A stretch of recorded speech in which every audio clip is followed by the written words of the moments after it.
Hello. What's up, DGC? What's up, YouTube? What's up, What's up, DGC? world? Hope y'all are having a lovely Friday. We need some opening music. I need to get that figured out. All right, podcast time. That's how the intro ends. All right, podcast time. All right.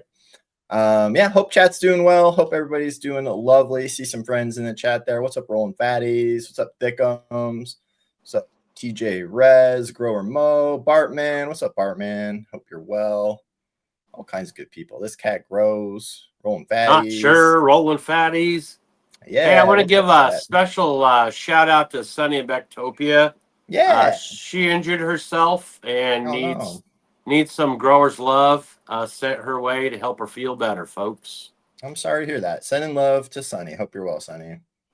Well, man, let's get into it, man. What's up, everybody, and welcome to the 420 Happy Hour happening on Friday, man. It's me and my buddy JR just hanging out, just us this week. But yeah, we got some grow talk for you. We got some good things to talk about. We are going to talk today about feed charts. Ooh. And we're going to spin that good old wheel of grow talk, baby. We're going to do some grow questions. Looking forward to it. Looking forward to hanging with y'all. Should be a good one. Let's start off, man. Let me get my dank nugs rolling here. Let's get the dank nugs ready to be featured. Lots of dank nugs this week, man. It was tough. You guys make it real tough to choose, I will say. Real tough to choose. But this one was actually sent to me. This one comes in. This is from Jester420. What's up, Jester? See Jester in the chat here. Jester and I have been not emailing. We've been hanging out on Discord. He's been sending me messages and sharing his cheesy strawberry. Or is this strawberry cheesecake autos? That's what it is. Strawberry cheesecake autos. But yeah, my brain goes straight to cheese and strawberry. And those two flavors together in some weed, that sounds nice. That sounds very nice. And yeah, very nice looking bud here. I think he said this is his first auto. So gotta say, nicely done. And this is one of those pictures too where I was like, hey, that's a pretty nice nug. And then I start zooming in on it and I'm like, oh yeah. Look at the good stuff there. Yeah, greasy. That is a well-triked plant. So yeah, great job there. I think there's another picture too. Let me get his next one. Let me see here. Yeah, there you go. Look at that. Some lovely cheesecake. And I'm imagining the strawberry and cheesy flavors in my head right now. I can feel it. It's looking good. Real good. And what like a combo of flavors, man? Cheese and strawberry. I will say it does look like it might be a trim chore. A bit of a trim chore. I would agree with that. And sometimes that is the criticism of autos. Like sometimes there is autos that they taste great. They have the real frosty, but sometimes they do have that kind of that look. You know, they got a lot of leaf going on that you got to do some trimming on. But it does look like it's nice frosty leaf, right? Like this is leaf you could do something with as you're trimming it. So yeah, make some edibles, make some hash or something. But yeah, awesome job. Great job, Jester420. Keep sending me stuff, man. I appreciate getting your emails and stuff. I know I don't always reply to everybody right away, but I always like discussing your guys' growth with you guys. It's cool hearing from you. So yeah, if you got a cool thing going on in your grow, hit me up. Send me a message. Always like seeing what you guys got going on. And now for the next dank nug. Got some more fun ones for you guys. Like I said, it's been tough choosing lately. There's been so many good ones. But let me see here. Let me see. I'm going to change to a new one. Sorry, this one is from realdgc.com, which I did want to tell you guys too. That is a great place if you want to send me your dank nugs. If you want to be featured on the show, posting them on realdgc.com is probably the best way to do it. You can also just send me stuff or send me on Instagram, tag me on wherever you're at. But yeah, I'm always checking realdgc.com every week looking for good dank nugs to feature. So you can post them over there. But this one comes from Hunt1776 over on RealDGC. And she says, so far, so good on my first grows cure. Any tips to make it better? It's been about 2 months since I harvested my pretties and I've started smoking it to test it. It's already a win, but I want to keep doing this and do better each time, which I got to say right away, that is the right attitude to have. That is the best way if you want to grow better cannabis, is to have that attitude every single time where, hey, this grow was great, but next grow is going to be even better. What can I do to improve next time? And always be learning, because if you learn something every grow, even if you start with like the worst grow ever, if you learn something every grow, it's only going to take you a few runs before you're dialing things in and you're making awesome progress. So always tell people, keep learning, keep pushing, and keep doing new things. So yeah, love to see that. She says it does not smell green anymore, and I'm storing it in ball jars with 62% humidity packs. The strain is lemon orange, and you can tell by smoking it. That's awesome. That's what you want, right? For your first grow. If it's called lemon orange and it tastes like lemon orange, you're doing it right. He says it's got a pretty decent high in comparison to the medicinal stuff I used to buy at the dispensary. So hell yeah, that's a win right there, man. If you're growing stuff, it tastes like it should, and it's better than you're getting at the dispensary. You're already kicking ass. And if you're going to continue to learn and improve every single grow, fuck yeah. And I just love these pictures too. Just hanging out, I would smoking say, and trimming. one of the statements that caught me at first, did she wait 2 months for the cure to try it? Because I think people sometimes get this idea that they got to wait over a month or in the jar for it to cure in order to smoke it. And that's not right. If your weed is grown properly, first of all, it shouldn't smell like hay when you're done drying it and you go to put it in the jar. And second of all, if you've done your nutritional shit right, it should be pretty much good to smoke the day you trim it. And if not, sometimes you got to look at your, what's going into the plant in its last couple weeks. Yeah, well, and you're dry too. I mean, if your dry isn't totally dialed in, you can definitely benefit from a cure. I feel like the more dialed your dry and the more dialed your last few weeks of the grow are, the less your cure is going to matter. The less you're going to need that cure. If you did have a little bit of funkiness in the last few weeks, you were maybe feeding a little too hard, or if your dry conditions maybe weren't absolutely perfect, that's when curing is going to make a real big difference. That's when waiting that month or two is going to really help. But you're right. If you are dialed in, yeah, go try it right away. I would also say that another thing that can cause that chlorophyll kind of hay smell is wet trimming. If you don't let it properly dry on the stem, when you're marring through all those fan leaves and stuff, you're putting chlorophyll contaminant into your flower. And so when you dry, a lot of times it'll dry really fast, and it'll lose a lot of its terpene profile. It'll volatilize off because it's not being protected. Those are great. These are great. Good times. Remember these. Savor these memories. Your first grow, trimming your plants. That's awesome. So just want to shout out to Hunt 1776. I'm gonna leave a little comment here. Let's see. What should we say? We'll let her know. I forgot to mention. I always try to tell people that we're featuring their stuff. So yeah, that's cool. So we'll let her know. But yeah, awesome job there. And look at that, man. For a first harvest, like hell yeah. Fuck yeah, dude. You're winning there. That's awesome. Dude, I'm seeing like 6 months worth of medicine right there. Easy. Yeah, well, and good medicine. Look at that. That looks fantastic. Yeah. So anyway, great job. Hunt 1776. Nice job. And congrats on your first harvest. And yeah, that's a really good tip from JR there that, yeah, don't be afraid to try your harvest a day or two after it's out of the drying room. You definitely want to let it finish drying first, but give it a try. It might not be totally perfect yet. Maybe it does need a little bit of curing time and it will benefit from that. So if it doesn't taste perfect right off the drying line, don't freak out. It will probably get better with a little bit of curing. But yeah, don't be afraid to try your bud, as soon as it's dry. I would say that maybe don't smoke it all at once, save some for later. But well, in her case, I'd say go to town. Because you're oh, I have a feeling she is. So right? Shout out to holy smokes. Yeah, that's awesome. And yeah, congratulations on your harvest. Love to see it and love seeing the DGC finding success in their grows, man. That's awesome. Here's another dank nug, man. We got another one. This is from Crop Duster. Crop Duster. And I think we featured Crop Duster had some Yes. like interesting shaped nugs a few weeks ago. And so I wanted to do a circle back around on that one. Here's some. These are getting closer to harvest. And you can see this has a little bit of that fasciation going on, you know, where it's got kind of a long, skinny bud with some of this kind of weird structure here. But man, like that looks really good. Like I'd smoke that. Yeah, it's wild.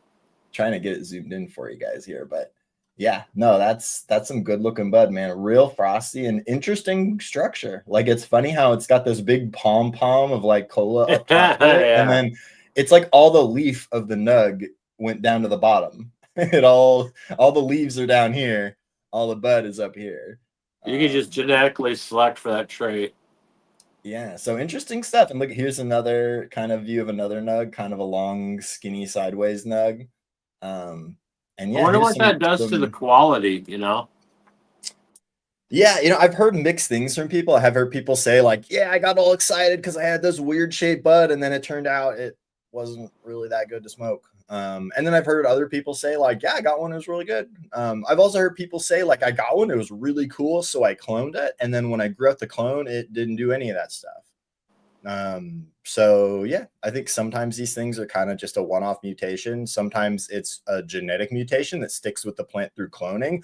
Other times it's just a mutation that's kind of like gonna just affect that plant, and it's not gonna you know, carry over through cloning or carry over through breeding. So interesting stuff. I always love seeing these kind of wacky nugs and trying to learn more about them. But yeah, cool stuff. Cool stuff there. This is some Godfather OG from Crop Duster here. And yeah, great job, Godfather. Looking good. Looking good. Hey. Some real nice buds. Nice canopy there. Speaking of OGs, One-Eyed Cat Cannabis is ill today. Yeah, send him love. Send him some feeling better love. And the dude's in Tennessee, seeing the in-laws. Yep. Doing family stuff. So sending our positive thoughts to the crew there. And yeah. Saw Sonny's in the chat too. What's up, Sonny? I don't know if you heard, but we were sending you love earlier. Hope you're feeling better. Hope your injury is recovering well. She's already out. She was here and She's gone. already out. Yeah. Well, Sonny, thanks for dropping by. Love having you. But let's keep things going, man. I got some seeds to give away. Should we do a seed giveaway? Always. And while you're talking about seeds, yeah, I will mention that I if you've been watching my posts, I've been doing some chili pepper harvesting and preservation. And I have some ghost pepper, Carolina Reaper, habanero seed mixes. And then the other seed mix that I have is everything from a sweet all the way to purple, yellow, jalapeno, Tabasco. I mean, just bird chilies. I mean, there's a ton. There's probably 10 or 12 different varieties in the mix pack. And I'm going to be giving those away with orders. When you place an order, you'll get a pack of seeds that are not weed. Oh, yeah. Hell yeah. I always like seeing that, man. I was thinking about doing something similar. I think I have a bunch of Thai basil seeds from a few years ago. I grew out a bunch of Thai basil, and you know, if you let basil grow long enough, that thing will crank out all kinds of flowers. So got lots of basil seeds. So yeah, maybe I should pack some of those up. That's a good idea. I like that. Yeah, my one of my posts I did this week, I did a giant batch of Thai basil, garlic, chili oil. So I dehydrated all those chilies that I got the seeds from, and I purchased garlic oil because you'd want to use dry spices whenever you're making infused oils, so you don't have issues with botulism or anything like that, unless you're going to be using it like immediately. So for long-term preservation of chili oils, you need to use dry ingredients. So I didn't want to deal with dehydrating and peeling and dehydrating all the garlic. So I bought garlic oil, added chilies, added my own Thai basil that I grew in my garden, and infused that in a mini dipper like I would infuse my cannabis coconut oil. But instead of using coconut oil, I used a light olive oil mixed with this garlic oil that was a grapeseed oil Ooh. base. And so together it made this wonderful Thai basil chili garlic oil. It's delicious. Yum. I love Thai basil. I love basil in general as an awesome plant, but Thai basil in particular, I love that kind of unique Asian-y flavor that it adds to stuff. Super cool. And the color too. It gets really purple and really pretty. I love Thai basil. But yeah, should do some more work with other seeds, man. I do really like basil in particular. And also Tulsi is another plant I really like. Tulsi is related to basil, sometimes called holy basil. Yeah. That's another really cool plant to grow. But anyway, I'm getting distracted with basil talk. This isn't the basil grow show today, so let's bring it back to some nugs. But yeah, let me show you guys. So let's do for today's giveaway. I'm thinking we do some Paloma Go Time. Ooh, sweet. This has been a hit with the crew, man. This has been one of my favorite plants to smoke lately.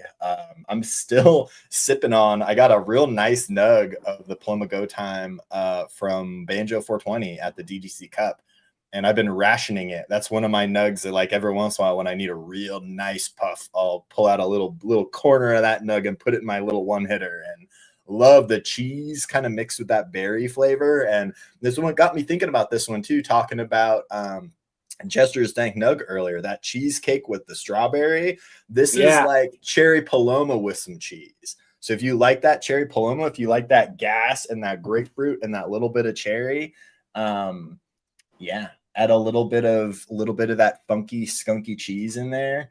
And yeah, I love this. Is from Banjo 420's Grow. Big old cola there. But yeah, this one's been a real hit with the crew. Been really fun seeing people grow it, and I'm excited to grow some more of it myself. So looking forward to that. So yeah, I think for today's giveaway, man, let's do a pack of that. Let's do a pack of the Paloma Go Time. So let's do in the chat here. Give me a hashtag Go Time. If you're here live with us today, give me a hashtag Go Time in the chat, and you'll be entered for today's drawing. Yeah, love to see it. Yeah, lots of people in the chat, man. I saw my buddy Tweetop in the chat. He grew some of the Paloma Go Time recently as well and had some nice things to say about it. But yeah, it's been really fun, this one. And I love the Go Time. I think Go Time is one of the like underrated things that Jinx Spruce put out in the last few years. So always recommending that to people. Check out Jinx Spruce Go Time. And if you like the idea of some cheesy funkiness mixed with that cherry Paloma, the Paloma Go Time, man, is a winner. And you can check that out over at growerslove.com is my website. So if you're looking for seeds, hit me up, growerslove.com. Beauty, eh?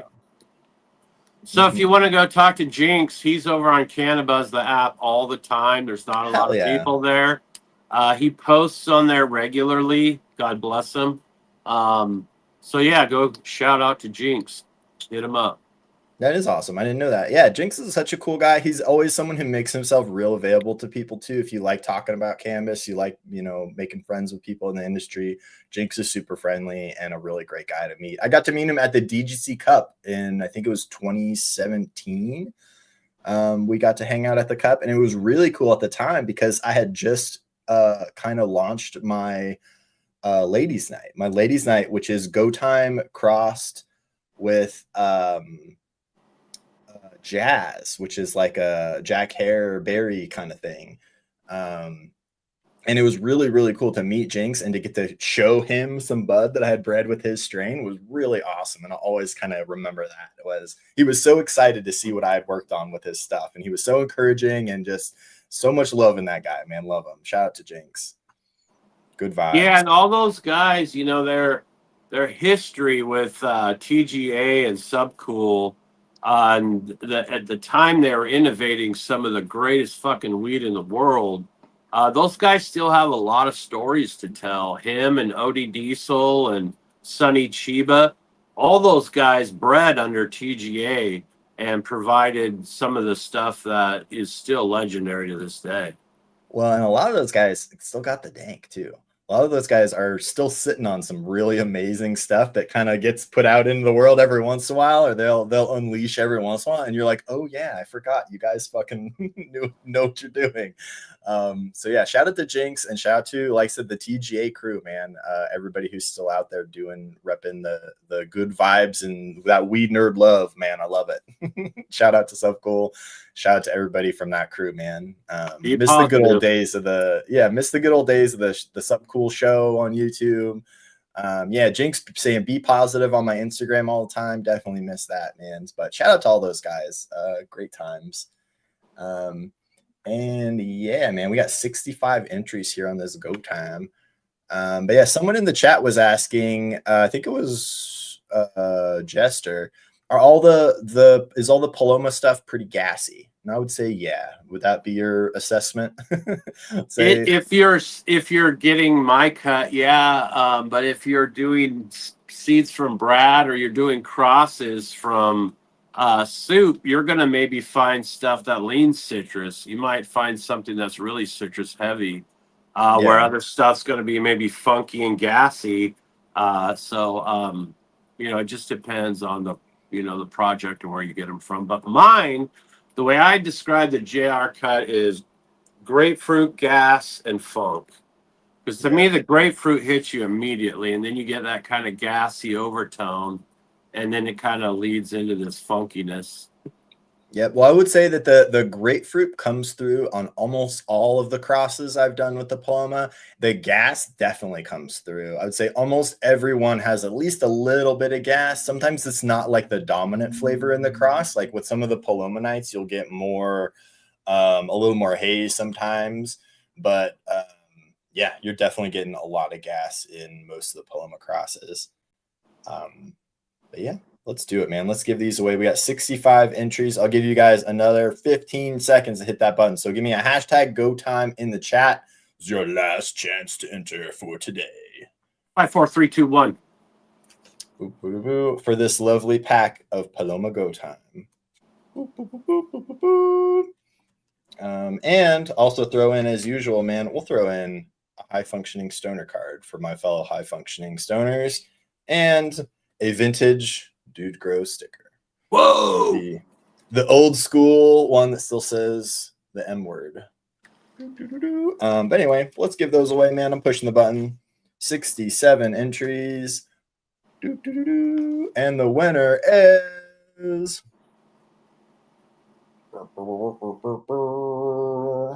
Mike Smith. It's Mike Smith. Congratulations, Mr. Smith. Yeah, what's up? Thanks. Are you an agent? Mike Smith for hanging out. You do sound like a secret agent, Mike Smith. That does sound like a cover name. You're undercover. Hopefully for somebody good. not for the weed industry. Yeah, Mike Smith. Yeah. Congratulations, Mike Smith. Get in touch with me, either Real DGC or however you like. growerslove.com also. Send me an email and we'll get those seeds sent out to you. And yeah, thanks everybody for hanging out. Over 100 people live in chat today. What's up, everybody? Appreciate you coming and hanging. Yeah, and thanks to everybody who listens to the show afterwards. I will say that too. We do get a lot of comments from people who are like, "Oh man, I couldn't make it this week. It was terrible." And I'm like, "Hey, don't worry. That's fine. I understand. You guys got stuff to do on a Friday. If you don't, come hang out. If you do, check out the show later. We put the show on Real DGC, and I will tell you a little sneak peek. I have been maybe trying to put the show on a couple other platforms. Look for some news about that soon. Not quite ready to announce anything, but it's out there. It's out there. Yeah, and hey, we're still on Cannabis. We are still frozen on YouTube. We released a Luna All Day episode this week. Yeah. And we had Colin on talking about fungi the week before, mycorrhizal arbuscular fungi.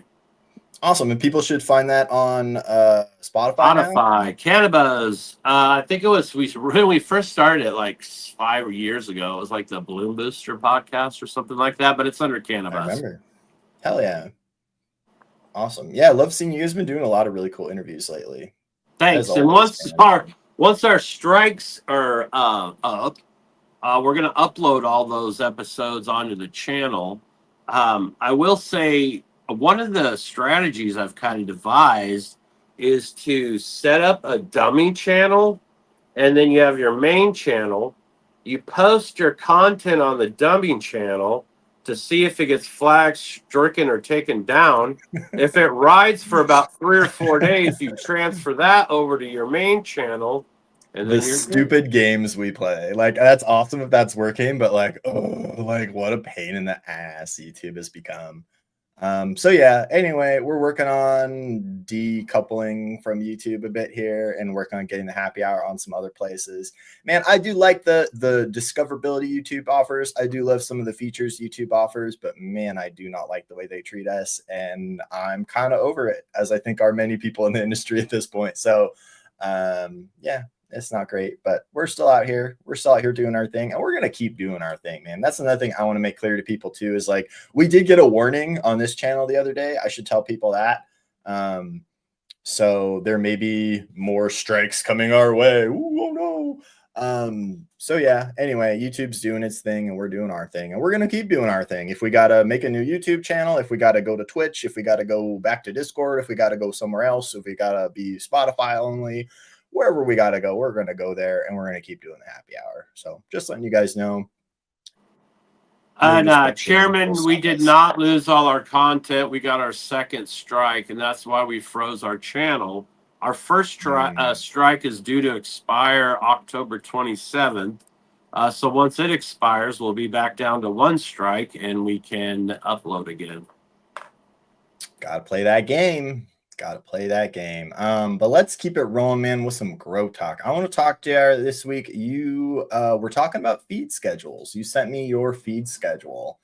And it got me thinking, your proposed feed schedule. It got me thinking about, man, feed schedules are pretty damn important.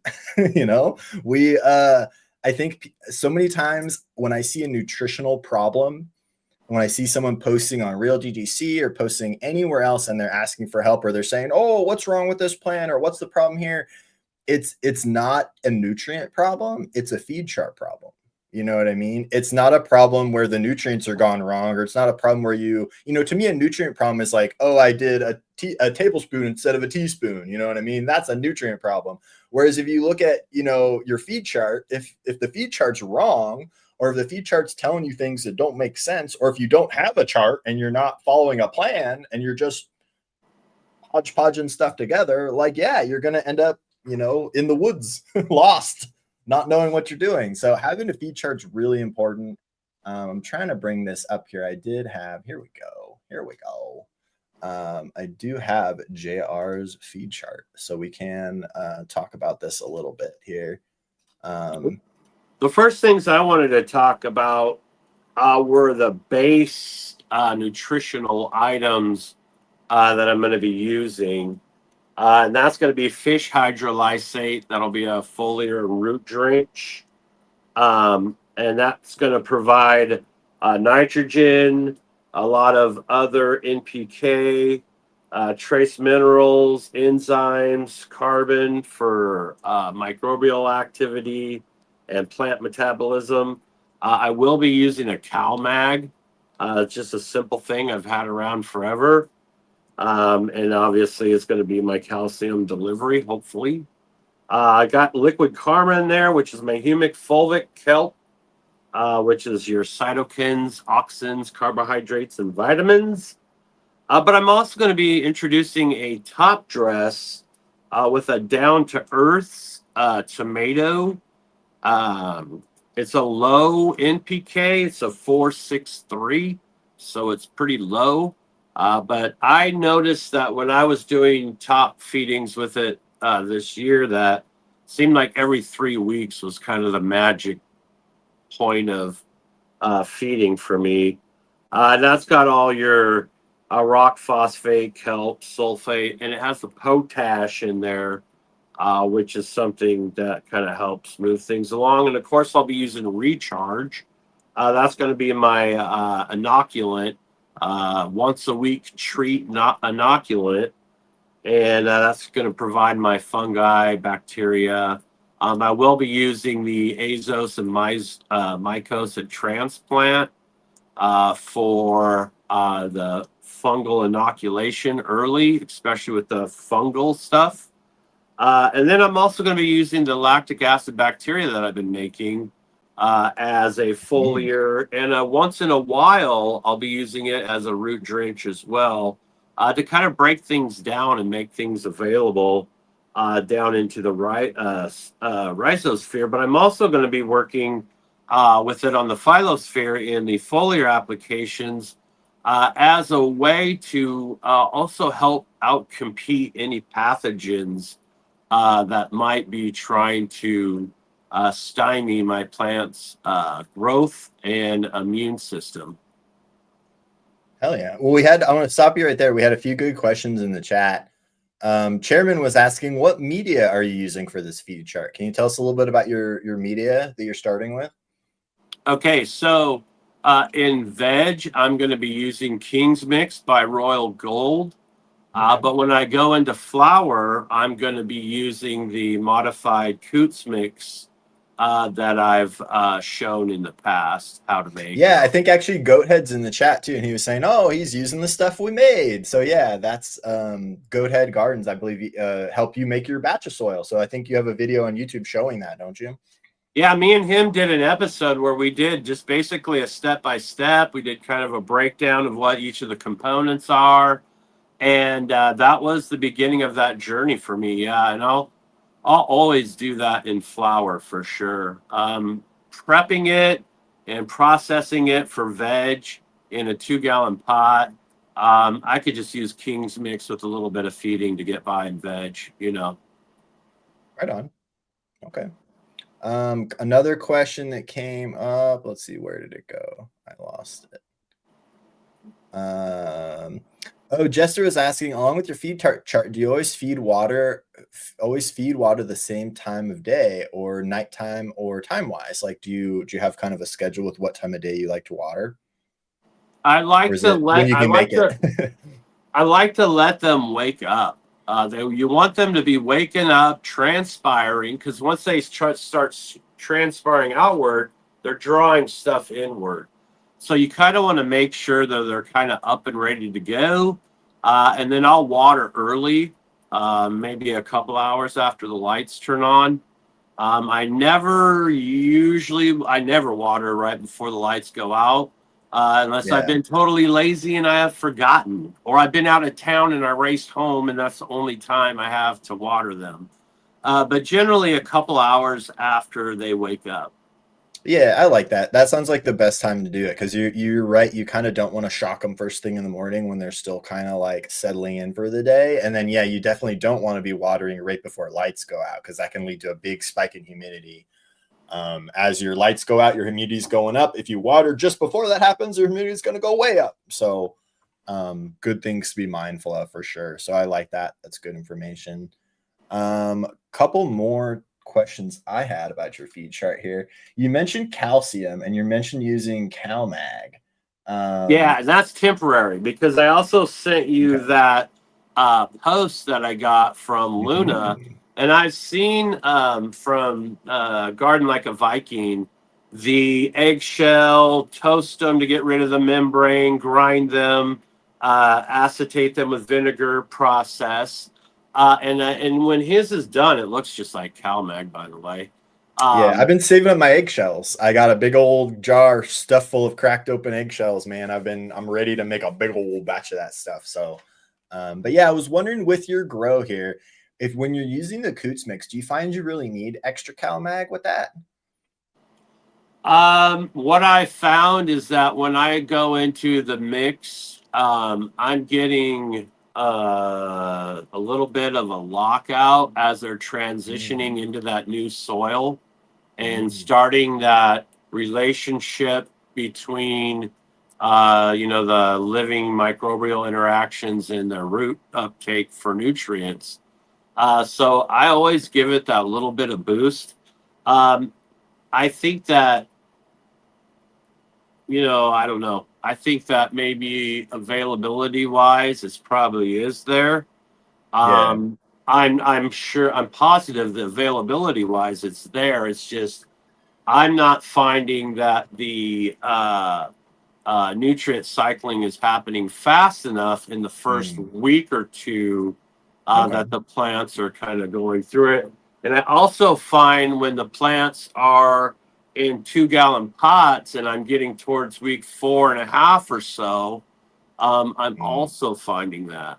But you got to be careful because too much magnesium can actually Yeah. cause calcium to lock out. You read my mind. Yeah, so I noticed in your So notes here, you're talking about adding CalMag, but then you're also talking about doing foliars with Epsom to get that magnesium in there. And I was going to say, so the Coots mix, if you're following the Coots mix recipe, that has a buttload of calcium in it. You got your gypsum in there. You got your calcium carbonate from the oyster shells in there. You got crab meal in there, which also has a ton of calcium hiding in there, like potentially up to 20% calcium in those crab shells. So you've got a lot of calcium in the soil there. I can't agree that like availability can be an issue during certain points of the grow.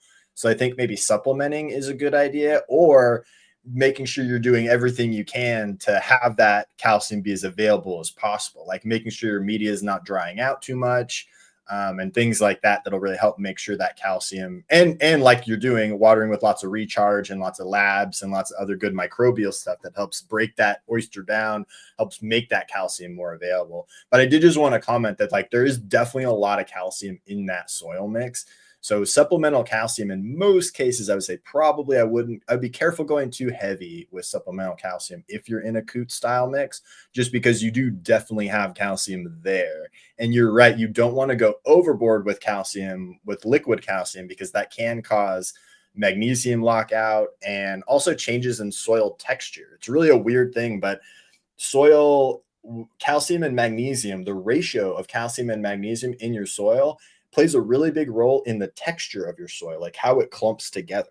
And it's kind of a weird concept, but like to think that, you know, the level of calcium versus magnesium actually changes the texture, but it really is important. And if you can mess up your soil by going too hard on the calcium, is I guess what I'm saying. So in be mindful of that. my recommendations for these applications, especially in the Epsom salt, was if needed, if you feel like you need it. And Sure. as far as the CalMag goes, it's the very lowest recommendation for their, feeding chart. I think it's a 5 to 10 is their recommendation, and I'm coming in at a 5. And like I said, that's only Right if I on. feel if I, that's only if I feel like I'm at the end of the veg cycle and at the beginning of the flower cycle. As I'm going through that transition and they're exploding and they're starting to get their nutrient cycling kicked off, that's when I find it to be beneficial. Hell yeah. I can Most get behind that. beneficial. I can get behind that. Couple other cool things in your feed chart here I wanted to mention. Or the bloom booster. I wanted to ask you about the bloom booster too. So you're bloom boosting from weeks 3 to 7 only, I think it says here, right? Yeah. So and you're using that that's like a That Botanicare product, right? Yes, and that also is a product that I've had from previous growing cycles. And once I'm done with it, I'm going to be getting a bunch of pumpkin this year, and I'm probably going to be doing an FPE, not the Korean, but the plant extract, not the FPJ. Uh, Mhm. but I don't know. I think the extracts are quicker. I think that they're probably just about as good, and as far as effectiveness, and I think that they don't have the stink factor Mhm. sometimes that the FPEs and FPJs and Depends on what you're using in the recipe and all that. I have had really good success, I will say, with both banana and pumpkin based ferments. Really fantastic bloom boosters as far as like liquid bloom boosters go. Really easy to make too. So definitely recommend. Pumpkin's a really good one. Banana's another really good one. You got a lot of potassium in the banana, of course. A lot of all kinds of good stuff in the pumpkin. If you think about it, any fruiting plant, anything that's going to grow a nice big fruit on it is going to have lots of potassium. It's going to have lots of phosphorus. It's going to have lots of calcium. It's going to have lots of things that your plants need in that blooming cycle. So using something like fermented pumpkins, really, really good idea. There are pre-made products out there that are like fermented pumpkin products, or like we were saying, it's really not that difficult to make your own. yeah, we So had highly recommend Miles. that. Miles Filippelli is a regular on our show. And he breaks Yeah, it shout down out. pretty well, some really good stuff. And he's a very open source person who would be happy to help, guide you in anything you might need to get started. Well, I Um, was thinking and I about will your say sorry, go ahead. the fermented plant extracts also, if there's targeted nutrients that you're trying to deliver, and that nutrient delivers well through your stomata and your leaves or your foliar applications, then those foliar applications can be very beneficial as well. And Definitely. you got the labs that are already built into it, so it's full of labs, and that helps your outcompete factoid when you're also trying to do foliar applications. Yeah, good stuff for foliar, definitely. The labs and the ferments, definitely. And yeah, I did want to say what I was laughing about there is when you started talking, we were talking in our text messages about making bloom boosters and making your own. I got thinking about, was it the zucchini pumpkin or whatever that you had this year? It Yeah. was like a hybrid. I was like, that's what you got to use. You got to make your special hybrid ferment with your Yeah, I zucchini got another pumpkini. giant one that's finishing up, so we will There be you able to go. cut that thing open and see what the insides look like. Hell yeah. Nice. Couple more things on the feed chart here I wanted to shout out that I thought were cool. First off, I love the way you're breaking it down into phases. I kind of adjusted this a little bit in the formatting just so we could see it a little bit clearly. But the thing you sent me had a real nice breakdown of like each week what we're doing. We're doing top dressing, so breaking down veg into a 5-week kind of schedule. I really like that. That's probably about as much as everybody should be vegging. I don't think most people should be going probably longer than 5 weeks. So that's a pretty good schedule right there. You got top dressing, I think every other week or every 3 weeks, I Yeah, think. every Is that three right? weeks. Yeah. Every 3 weeks. You're doing foliars with labs, a little bit of Epsom salts, a little bit of other good stuff in there. Yeah, the Epsom is only if it's needed. If not, it's just labs only. And yeah, and then liquid karma is like a kelp ferment kind of, isn't it? I mean, I don't think they'll tell us exactly what it is, but it is like a kelp derived liquid product that's fermented, I think. So it is, and um, it also has all of your humic and fulvics in there as well, and some carbohydrates and some vitamin B's. Some vitamins are in there. hell yeah, nice. Oh, I It's saw kind of Chad one of those. Westport's. Yeah, I saw Chad Westport's in the chat. What's up, Chad? Hope you're What's up, doing well. Chad? It's Liquid Karma is one of those kind of standalone products that you don't have to run just with their line. Other people you can incorporate it into your mix. Yeah, a lot of those supplements, and that was something I had in my notes too about like it's cool to break down your feed chart in terms of your soil, your main nutrients, right? Like your meat and potatoes. And then I always like to think about kind of like secondary nutrients, which might be like your cow mag or things you might be short of in your main mix. Is kind of what I put into the secondary nutrient category. And then I like to have additives too, right? And that would be like your recharge, that's your liquid karma, that's your labs, that's like your bloom booster and things like that. So I always like breaking down your feed chart and having a little bit of each of those things. And I think breaking it down on the chart ahead of time too kind of helps you from just being a mad scientist in your grow, right? If you don't have a feed chart and you just got a bunch of fun bottles to play with, the odds of you fucking something up go up pretty quickly, right? If you're just playing around with all those fun bottles you bought from the grocery store, the odds of you ending up in a bad place are a lot higher than if you've got a good plan where you're breaking things down week by week. And the other really big thing here that I love that you broke down both in your write-up and in like our conversation is have a reason for everything you're using. If you can't tell me why you're putting something on your plants, you should not be putting it on your plants. If you can't tell me what it's doing, what benefits it's bringing, why are you doing it?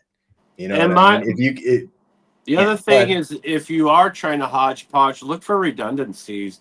Like in my situation, I may have redundancies not only in the CalMax situation, but also with the humic and fulvics. I've got that in Liquid Karma, and I've also got that in the Recharge.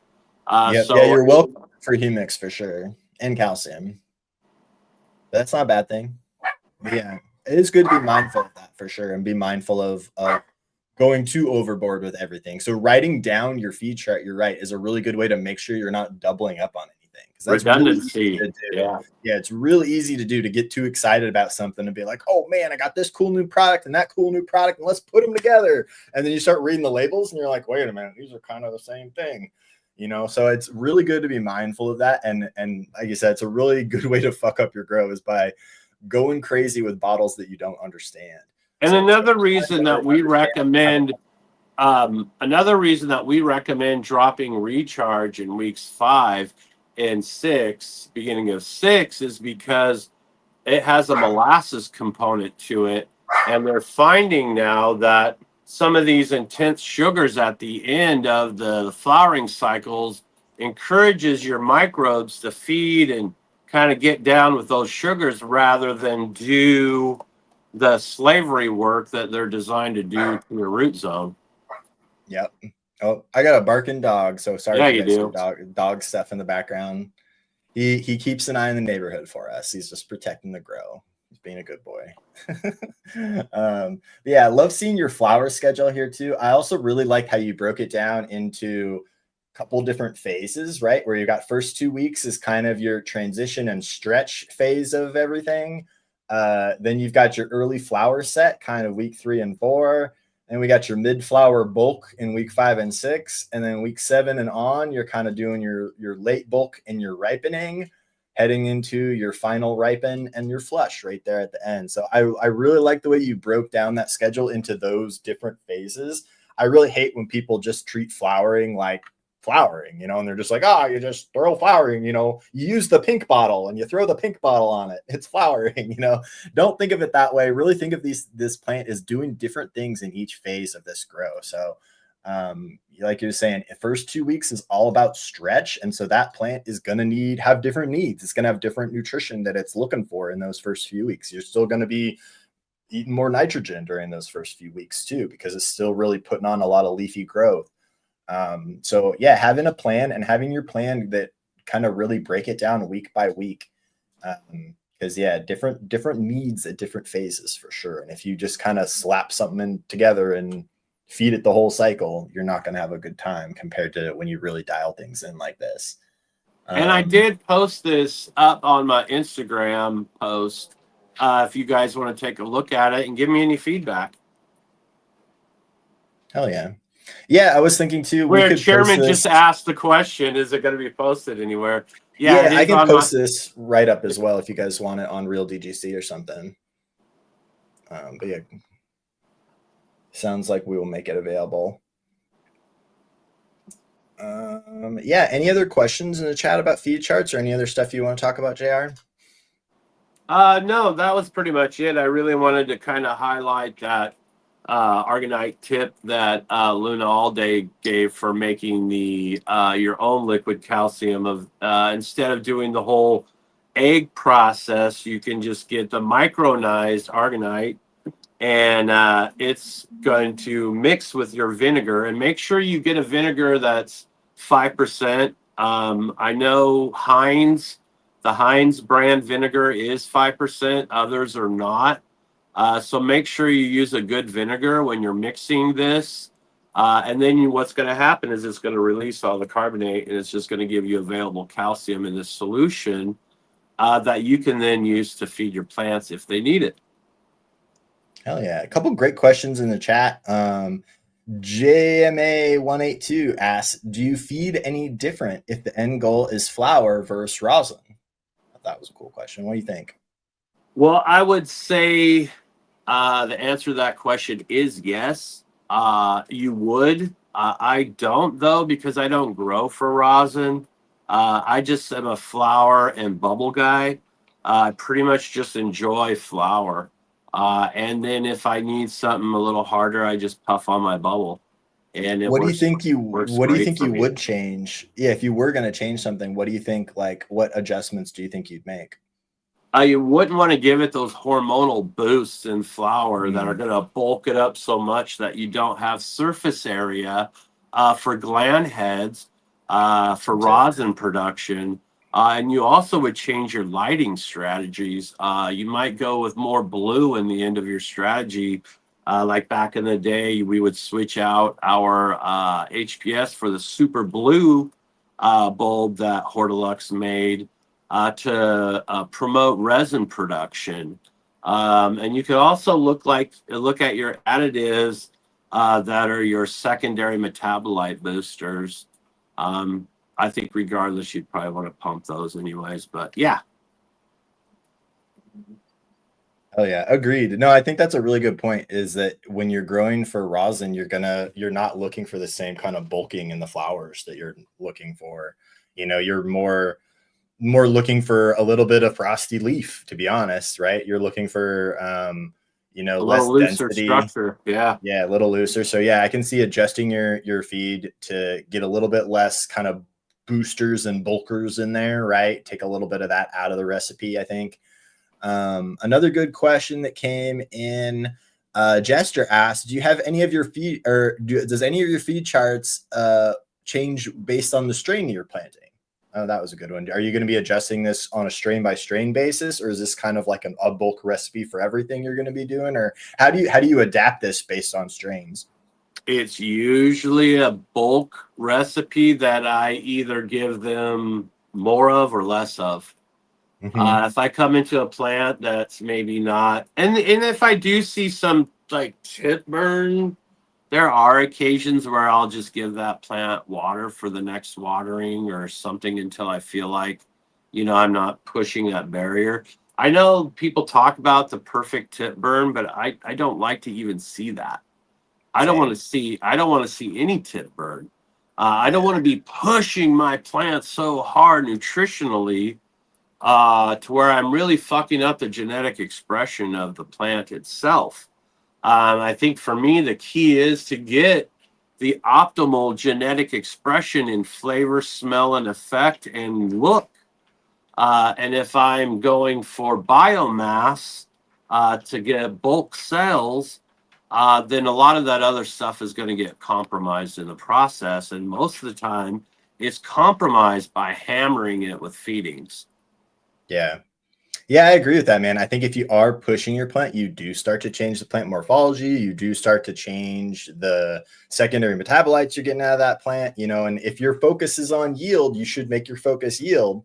But if your focus is, flavor, you're going to take a different approach. You're going to take a different route to get to the same finish.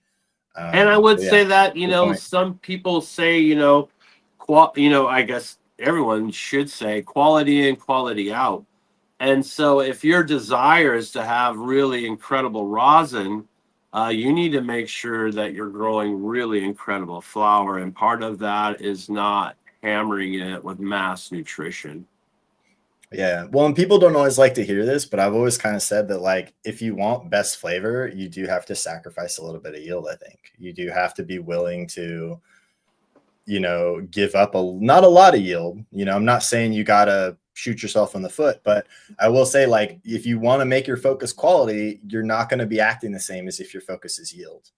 You're going to have to adjust your methods a little bit if you really want to push for quality versus pushing for weight.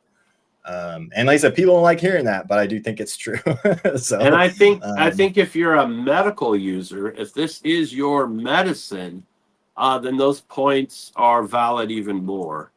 yeah, Because those secondary metabolites and those desired stresses are the things that give us the most powerful chemistry in our gland heads.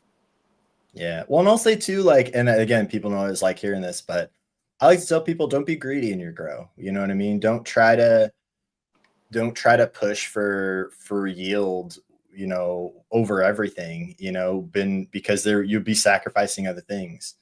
There is no free lunch, as they say. And the There's world always is kind of a full of sacrifice. mids.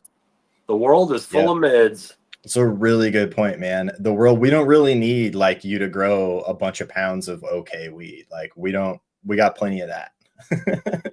What we need you to do is focus on quality and grow that dank stuff. That's what we need from you guys. Is just in general from the world, not calling out anybody in particular, but yeah, I think for a long time the focus on weight made a lot of sense, and now I think we've finally entered a time where we really need to put that aside. And like I said, weight's a consideration for sure. You know, people got to make their money, people got to meet their numbers, and also people can't waste time and energy wasting things that aren't going to yield. But yeah, we can't be putting yield at the top of the pyramid anymore. You know, it can't be the main focus. If you want to have top quality, you have to maybe be willing to not have top yield. Yeah, because at the end of the and day, that's not a bad thing. You'll be chasing the dragon, right? Your desired effect will take you fucking you sit down and smoke an eighth. You know, where if you have really good quality medicine, you're going to be take maybe one and done if sometimes, and sometimes two or three and done.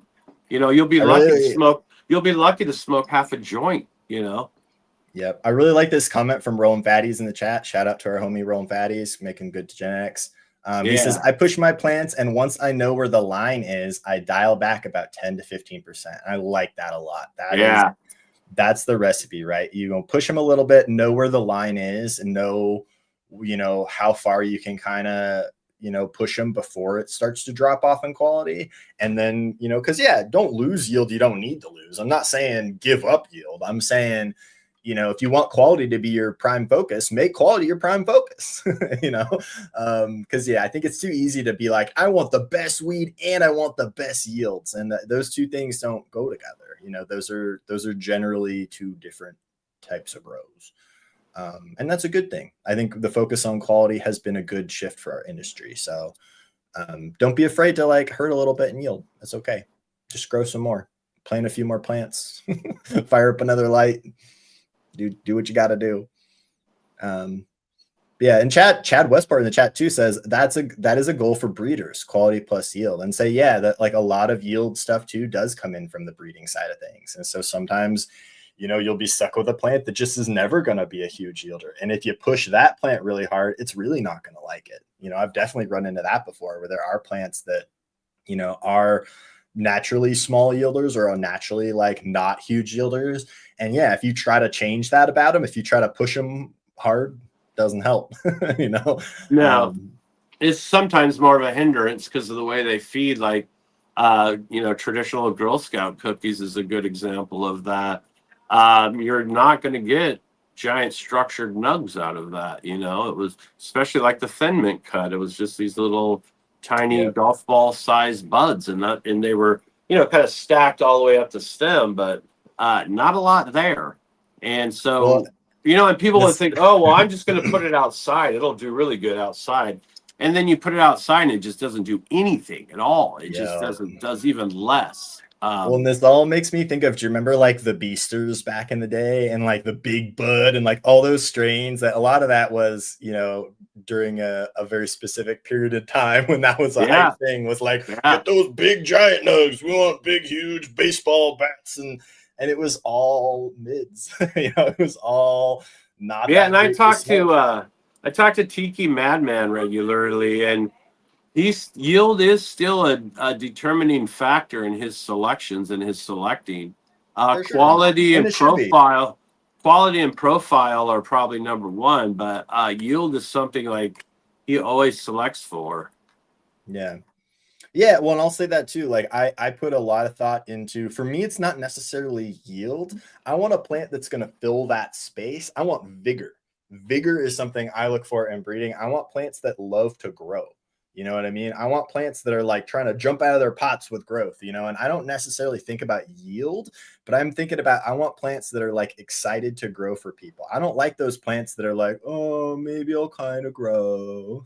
Maybe I'll put a new branch out here and there. I want plants that are like, boom, we're growing. Look out. You know, so that's, as a breeder, that's what I'm selecting for. I'm not really thinking about yield a whole lot, but I will say, when I have a plant that yields well versus a plant that doesn't yield well, if the quality is the same, if they're tasting about the same, I'm going to go for the better yielding one, right? So it is definitely a consideration, but it's not the top of the list. You know what I mean? It's probably number 3 or 4 on my list. But every breeder is different and has different focus on things. And I did like, speaking of breeders, man, we got Chad in the chat dropping knowledge bombs here. And he was saying, cookies really did change the perception of it must yield. And I'll agree with that, man. Cookies was, I think, one of those first strains where people were like, all right, I guess I'll grow it. It's not yielding, but people like it. I guess I'll keep growing it. Cookies was one of those ones that I think did kind of turn people around to that idea of like, oh, it's okay if it doesn't yield, if it's really good quality, if it does get people really excited, if it does have that flavor that gets people hyped, it's still worth growing, even if it isn't a huge stack and buy a giant Beaster's Nug or whatever. But yeah. Thing that bothers me about, this is kind of me ranting.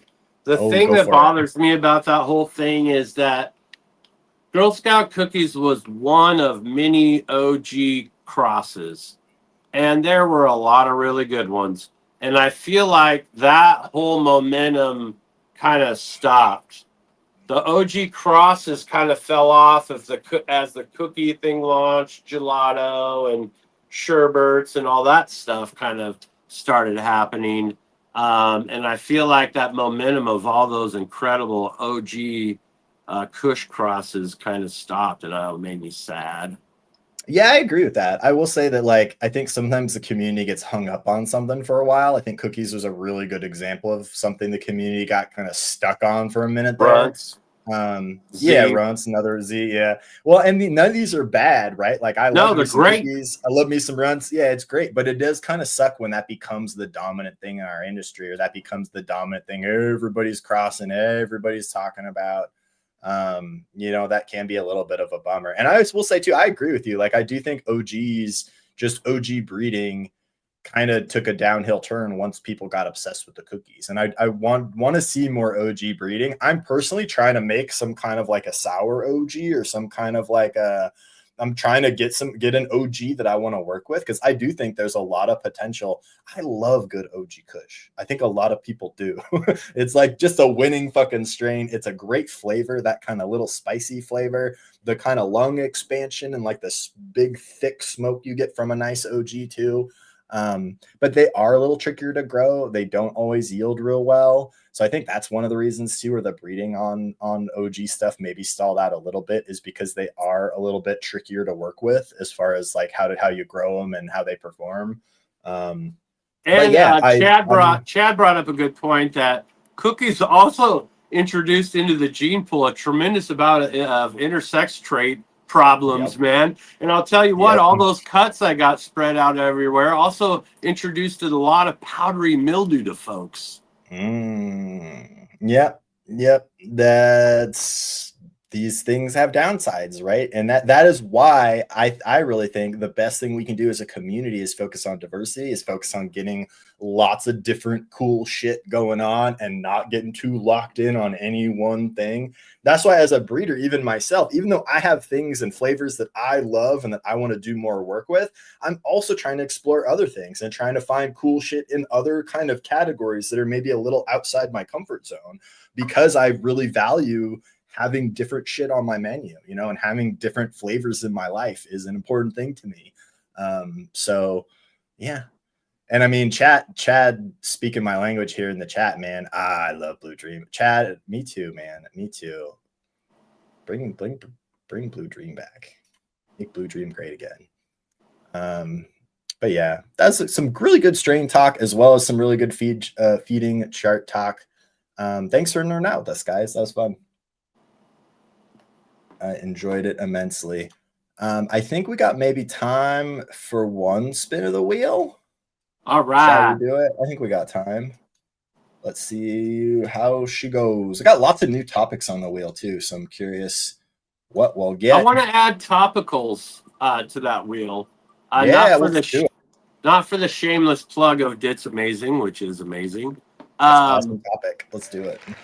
But it's underutilized, just in general, and easy to make. I agree. Well, the wheel landed on overwatered. When we're done talking about overwatering, I'm going to change this space to topicals. But let's talk about overwatering for a second here. Let me get to my notes real quick. This came in on Real DGC. This is a question from the crew. And let's see. This is, we're zoomed in. This is from Prohibition Cowboy. And he says, my first pick is my gal a couple days ago. I watered yesterday, and now she's droopy as fuck. What did I do? It depends on how much you watered, what medium you're in, and what time of day are you taking the picture. Because if it's right a half hour before the lights go out, it's asleep. That's not asleep. That's definitely traveling not asleep. Yeah. Yeah. Well, what do you think about this one? You think we're looking What at I think is overwatering here? watering is the most delicate balance in every type of gardening, whether it's orchids or cactuses. Watering is probably the most delicate balance of everything, and your medium has a lot to do with it.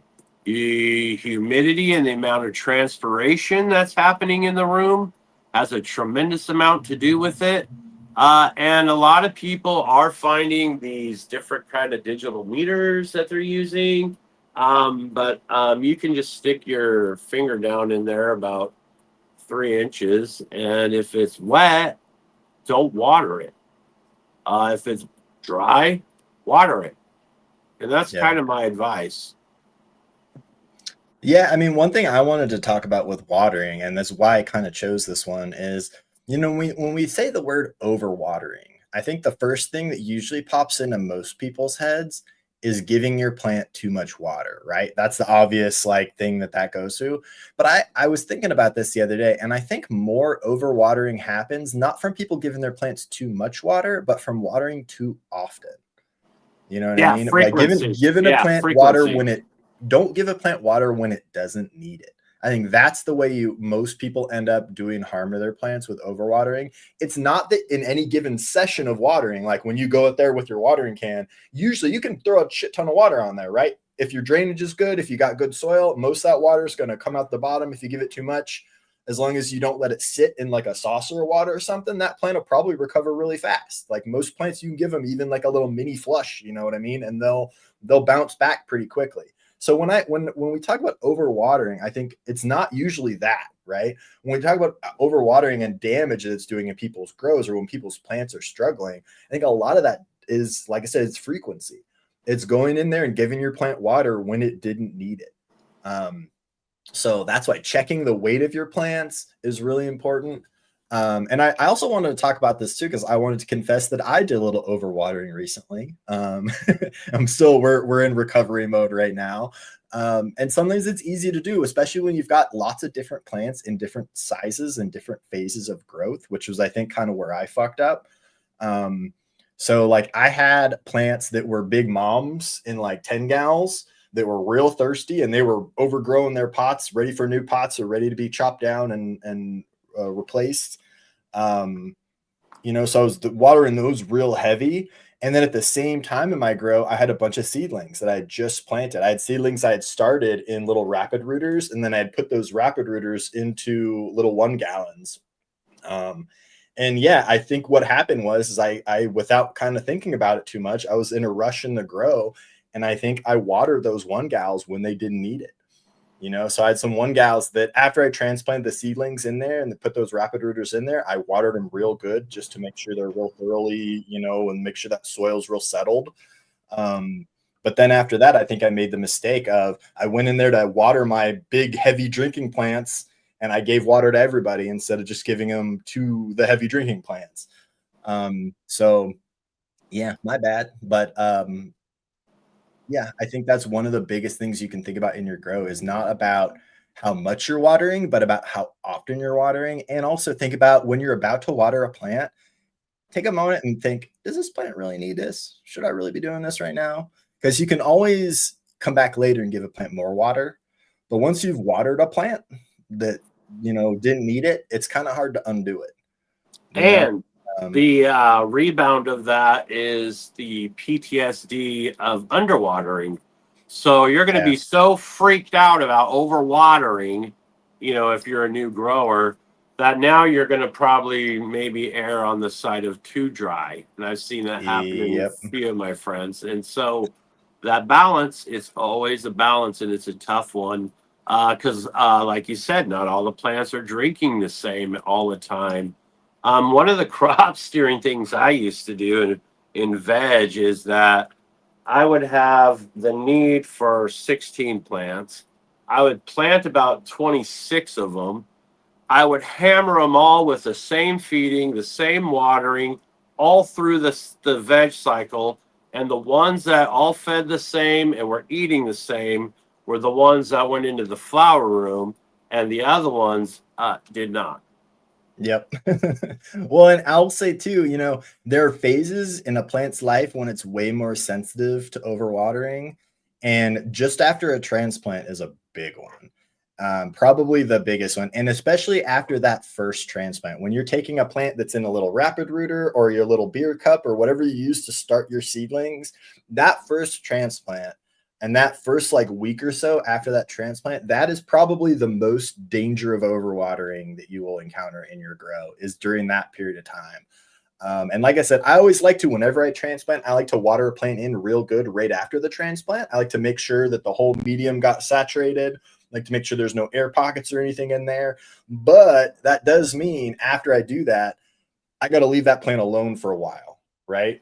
I water that plant in real good right after transplant, and then I got to put it in, push it to the back and don't water it for like a week because sometimes it can take a while for those roots to catch up, for it to actually use all that water that's stored in that pot. And I think in this case, I fucked that up and I gave plants water that didn't need it, and they've been grumpy ever since. So I will say another tip is if you're going into a larger pot from a 1 gallon or even a 2 gallon, that has been pretty pushed to like week 5 or 6, and it's drinking a lot. When you do that initial water in, if four days down the road you feel like the outer edges are still pretty moist, but the inner part of the core where that transplant was is dried out because it's consumed the water faster. So you could give that a little bump until your outer stuff kind of blends in, and then you're all watering at the same time. yeah, and being mindful of your pot sizes too, and not jumping up to like too big of a pot too quickly can really help eliminate this risk too, or can help lessen the risk of this being a problem. Um, But yeah, just lots of things to think about. And watering is one of those things where I always try to teach people patience. And this is one of my struggles in the grow. You guys know me, I'm not a very patient person. I tend to just want things and I want them now. So when I'm in my grow, like taking a little bit more time, taking a deep breath, slowing down. One of my best tricks I always like to teach new growers whenever I'm talking to new people and talking about watering is I always like to tell people, go around and give your plants half of what you think they're going to need. Go water every plant in your grow with half of what you think it wants, right? Because you can always come back around a second time and give them another half, right? And that's one of the best ways you can water your plants and make sure that they're thoroughly watered but not overwatered is go through, give them half what you think they need, and then go around again and pick every pot up and see, how's this feeling? Does this need a little bit more? Did I hit it with enough the first time? And then you can kind of fine tune your watering a little bit from there. And I find that trick really helps me too, because there are some days when I'm really busy. I need to jump in the grow real quick and do some water and go out there, but I don't have a ton of time. And I'm like, oh, rush. And that's when I overwater things, right? It's when I'm in there like, oh, I'm just going to hit all these plants real quick with water.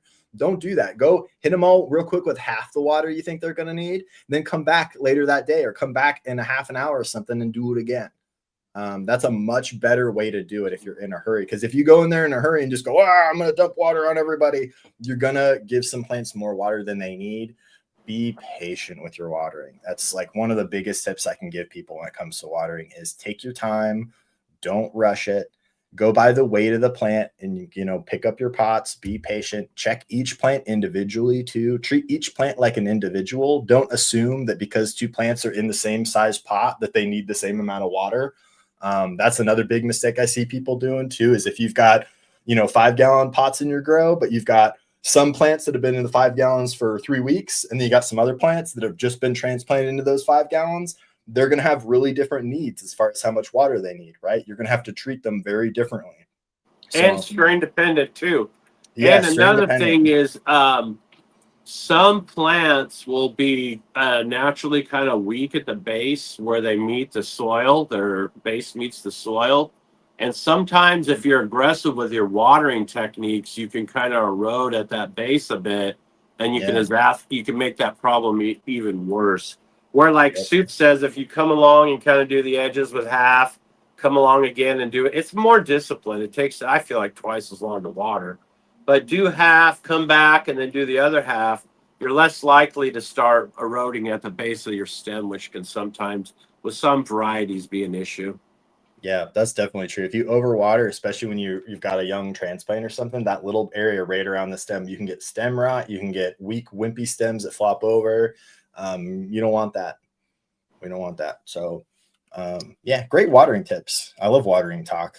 It's a good one to nerd out on. There's so much like detail to how to water a plant, right? There's so many. You'd think it's just you just throw some water on it, but really there is kind of an art to it, and there is like a technique to getting the timing right, getting the amount right. Making sure you're hitting every corner of the pot and you don't have any dry spots.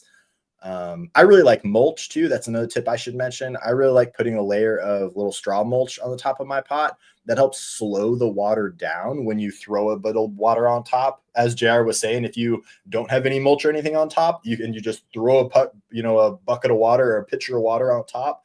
You can have erosion happen. You can have a big chunk of your soil will get washed out of place, or you can damage the roots too. I've had times when I go dump a thing of water in there and they go and look and it's like, oh, I just wash the soil off a bunch of roots that were right at the top. I will say, if you are going to use mulch strategies, that's another watering balance that you need to be mindful. It's not going to need water as much as if it's open to the lights and the air and, kind of being evaporated.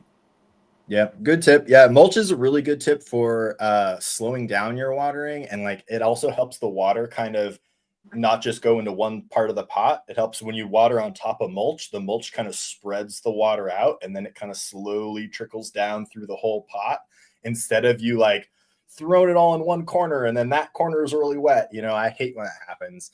And if your feeder roots are within your first 6 inches of soil and you have that mulch on there, all your microbial activity is going to be much more happy in a environment where it can get work done. Where you're having these dry, like I mentioned, where it dries down. I add, that you're doing 3 inches of dry back, where that heavy dry back, if it's maintained with a top mulch, can promote more microbial nutrient delivery type shits. Most definitely. Yeah, I think mulch. I mean, I could do a whole episode on mulch. I bet you guys would hate it, but I can sit here and talk about mulch all afternoon because mulch to me is super interesting, and there's so many cool benefits to it. I really think mulch, and like straw mulch in particular, is just something people sleep on. It's an underutilized tool in your grow, so definitely something to consider. Especially if you're doing like a living soil style grow, really benefits from keeping that moisture level more balanced, keeps the whole pot more evenly moist instead of having wet spots and dry spots. Big fan of mulch. But yeah, that was a lot of great watering talk. Thanks for letting me nerd out on watering. Always appreciate you guys and your great questions. And yeah, thanks everybody who sent in topics and things like that. Please give us some more topics. I love talking about your grow questions. If you have grow questions you want me to cover, make a post over on realdgc.com, send me an email, get in touch with me, however you like to do it. And yeah, we love featuring your guys' content on the show. So keep some good grow questions coming in and we will keep covering them. But yeah, I think that's probably a good place for us to leave it for this week. We got a nice happy hour and 18 minutes out of it today. But yeah, thanks everybody for coming and hanging out. Yeah, keep that content coming, guys. Keep those dank nugs coming. And thanks for showing up in the chat, man. We had a lot of people in chat today. And that makes it a lot of fun for everyone. So, and it helps inspire us to, have comments. A lot of the things that we kind of brought onto the table today was the stuff that were interactions from you guys. And so we appreciate that a lot for sure. Most definitely. So many good comments from the chat, man. So many good conversation starters and good topics. Also, man, Chad Westport in the chat. Thanks for coming and hanging out, man. And yeah, Chad, we'd love to have you on the show sometime. If you ever want to come hang out on a happy hour, we go Fridays, 4:20 Pacific, man. We go live. So Chad, we'd love to have you if you ever want to come hang out. Yeah, I'll get in touch with you. But yeah, until next week, everybody, thanks for hanging out. And yeah, keep growing, keep smoking, and have a great weekend. Growers love, y'all. Later.